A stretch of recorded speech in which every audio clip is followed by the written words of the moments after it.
ഇപ്പോൾ ഏറ്റവും ഒടുവിലായി പുറത്തുവരുന്ന വളരെ പ്രധാനപ്പെട്ട ഒരു വാർത്തയിലേക്കാണ് നമ്മൾ ആദ്യം പോകുന്നത്. മാസപ്പടി കേസിൽ CMRLന് ED സമൻസ്. CMRLന്റെ പ്രതിനിധി നാളെ കൊച്ചിയിലെ ഓഫീസിൽ ഹാജരാകണം എന്നുള്ളതാണ് നിർദ്ദേശം. എസ് ശ്രീകാന്ത് ചേരുന്നുണ്ട് വിവരങ്ങളുമായി കൊച്ചിയിൽ നിന്ന്. ശ്രീകാന്ത്, തെരഞ്ഞെടുപ്പ് പ്രചാരണം അതിൻ്റെ ഉച്ചസ്ഥായിയിൽ നിൽക്കുന്ന ഒരു ഘട്ടമാണ്. അതിനിടയിൽ മാസപ്പടി കേസിൽ പുതിയ നീക്കമുണ്ടാകുന്നു. EDയുടെ ഭാഗത്തു നിന്ന് CMRLന് സമൻസ് അയക്കുന്നു. അന്വേഷണ സംഘത്തിൻ്റെ നീക്കങ്ങൾ എങ്ങനെയാണ് ശ്രീകാന്ത്?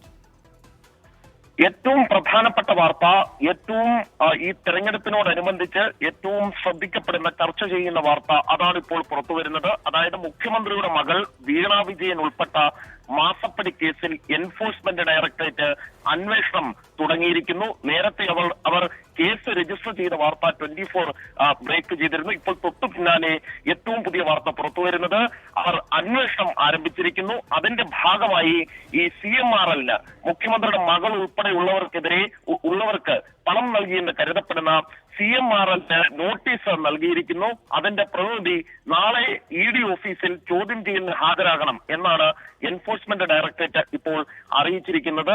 ഏറ്റവും പുതിയ വാർത്തയാണ്, ഏറ്റവും പ്രധാനപ്പെട്ട വാർത്ത എന്ന് വേണമെങ്കിൽ പറയാം. കാരണം തെരഞ്ഞെടുപ്പ് അടുത്തിരിക്കുകയാണ്. തെരഞ്ഞെടുപ്പിന് ഇനി ഏതാനും ദിവസങ്ങൾ മാത്രമേ ബാക്കിയുള്ളൂ. ഈ പശ്ചാത്തലത്തിലാണ് മുഖ്യമന്ത്രിയെയും മുഖ്യമന്ത്രിയുടെ മകളെ ലക്ഷ്യമിട്ടുള്ള ഈ ഒരു നീക്കം നടക്കുന്നത് എന്ന് വേണമെങ്കിൽ പറയാം. കാരണം മുഖ്യമന്ത്രിയുടെ മകൾക്ക് പങ്കുണ്ട് എന്ന് കരുതപ്പെടുന്ന ഈ മാസപ്പടി കേസിൽ, അത്തരത്തിൽ ആരോപണമുയർന്ന മാസപ്പടി കേസിൽ എൻഫോഴ്സ്മെന്റ് ഡയറക്ടറേറ്റ് ഔദ്യോഗികമായി അവരുടെ അന്വേഷണം ആരംഭിച്ചിരിക്കുന്നു. ആദ്യപടി ഈ ആരോപണം നേരിടുന്ന CMRL എന്ന ശശിധരൻ കർത്തയുടെ സ്ഥാപനത്തിന് നോട്ടീസ് നൽകിയിരിക്കുന്നു. അതിന്റെ പ്രതിനിധി നാളെ ഹാജരാകണം, ചോദ്യം ചെയ്യലിന് ഹാജരാകണം എന്നുള്ളതാണ് ഇപ്പോൾ എൻഫോഴ്സ്മെന്റ് ഡയറക്ടറേറ്റ് ഈ നോട്ടീസിൽ പറയുന്നത്. ഏറ്റവും പ്രാധാന്യമർഹിക്കുന്ന സംഭവമാണ്. മറ്റാർക്കൊക്കെ നോട്ടീസ് ഉണ്ട് എന്നത് സംബന്ധിച്ചുള്ള വിവരങ്ങൾ ലഭ്യമാകുന്നതേയുള്ളൂ.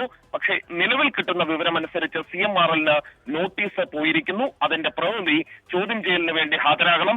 നാളെയാണ് ED ഓഫീസിൽ ഹാജരാകേണ്ടത്. ശ്രീകാന്ത്, CMRLൽ നിന്നാണ് അന്വേഷണ സംഘം തുടങ്ങുന്നത്. അത് എക്സാലോജിക്കിലേക്ക് നീളുകയും കൂടുതൽ പേരെ ചോദ്യം ചെയ്യുന്ന നടപടിയിലേക്കൊക്കെ ഉടൻ കടക്കുകയും ചെയ്യുമോ ശ്രീകാന്ത്? അക്കാര്യത്തിൽ ഒരു സംശയവും വേണ്ട. ഏതാണ്ട് നമുക്ക് കിട്ടിയ വിവരമനുസരിച്ച് 12 സ്ഥാപനങ്ങൾ, വ്യക്തികൾ, സംഘടനകൾ എന്നിവയടക്കം 12 സ്ഥാപനങ്ങൾ, വ്യക്തികൾ, സംഘടനകൾ അടക്കമുള്ളവർക്ക് ഇത്തരത്തിൽ സമൻസ് തയ്യാറാക്കി വെച്ചിട്ടുണ്ട് എന്നാണ് നമുക്ക് കിട്ടുന്ന വിവരം. ഈ ഓരോരുത്തരെയായി ഈ സമൻസ് അയച്ച് ചോദ്യം ചെയ്യാൻ വിളിപ്പിക്കും എന്നുള്ളതാണ് ലഭ്യമാകുന്ന വിവരം.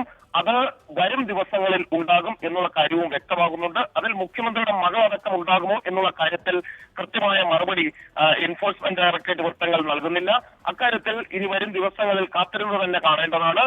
എന്തായാലും എക്സാലോജിക്കിന് നോട്ടീസ് ഉണ്ടാകും എന്ന കാര്യത്തിൽ സംശയം വേണ്ട. ഈ KSADCക്ക് നോട്ടീസ് ഉണ്ടാകും എന്നുള്ള കാര്യത്തിൽ സംശയം വേണ്ട. ഇതുമായി ബന്ധപ്പെട്ട് നിൽക്കുന്ന CMRL ആർക്കൊക്കെ പണം നൽകിയിട്ടുണ്ടോ അവർക്കെല്ലാവർക്കും തന്നെ നോട്ടീസ് ഉണ്ടാകും. അതോടൊപ്പം തന്നെ KSADCക്ക് നോട്ടീസ് ഉണ്ടാകാനുള്ള സാധ്യതയ്ക്ക് കാരണം അവർക്ക് ഈ CMRLൽ നിക്ഷേപം ഉണ്ടായിരുന്നു എന്നുള്ളതാണ്.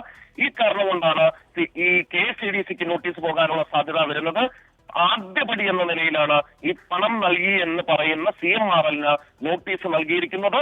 ശശിധരൻ കർത്തയും അദ്ദേഹത്തിന്റെ മരുമകനും ആയിരിക്കണം സ്വാഭാവികമായും ഹാജരാകേണ്ടി വരിക. CMRLന്റെ പ്രതിനിധി ഈ നാളെ ചോദ്യം ചെയ്യലിന് ഹാജരാകണം എന്നാവശ്യപ്പെട്ടുകൊണ്ടാണ് ഇപ്പോൾ സമൻസ് നൽകിയത്. ശരി, ലോക്സഭാ തെരഞ്ഞെടുപ്പ് പടിവാതിൽക്കലെത്തി നിൽക്കെ മാസപ്പടി കേസുമായി ബന്ധപ്പെട്ട് EDയുടെ ചില നീക്കങ്ങൾ ഉണ്ടാകുന്നു. CMRLന് ED സമൻസ് വരുന്നു. CMRLന്റെ പ്രതിനിധി നാളെ കൊച്ചിയിലെ ഓഫീസിൽ ഹാജരാകണം എന്നുള്ളതാണ് നിർദ്ദേശം. എസ് ശ്രീകാന്ത് അതിന്റെ വിവരങ്ങൾ പങ്കുവയ്ക്കുകയായിരുന്നു കൊച്ചിയിൽ നിന്ന്.